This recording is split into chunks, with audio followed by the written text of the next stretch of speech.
उमापतिं सुरगुरुं वन्दे जगत्कारणं वन्दे पन्नगभूषणं मृगधरं वन्दे पशूनां पतिं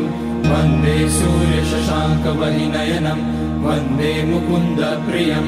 वन्दे भक्तजनाश्रयं च वरदं वन्दे शिवं शङ्करम् ॐ मृत्युञ्जयाय रुद्राय नीलकण्ठाय शम्भवे अमृतेशाय शर्वाय महादेवाय ते नमः।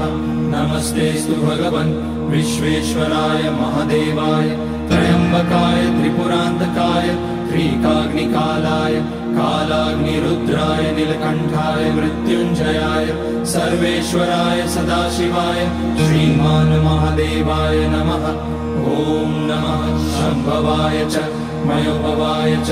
नमः शङ्कराय च मयस्कराय च नमः शिवाय च शिवतराय च ॐ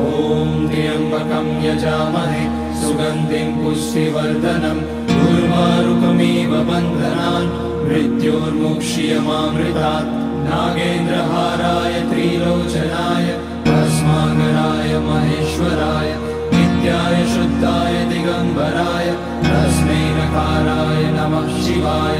मन्दाकिनी सलिलचन्दनचर्चिताय नन्दीश्वर प्रमथनाथ महेश्वराय मन्दारपुष्य बहुपुष्य सुपूजिताय तस्मै मकाराय नमः शिवाय शिवाय गौरीवदनाब्जवृन्द सूर्याय रक्षाध्वरनाशकाय श्रीनीलकण्ठाय वृषध्वजाय तस्मै शिकाराय नमः शिवाय वसिष्ठकुम्भोद्भगौतमार्य मुनीन्द्रदेवार्चितशेखराय चन्द्रार्कवैश्वानरलोचनाय तस्मै वकाराय नमः शिवाय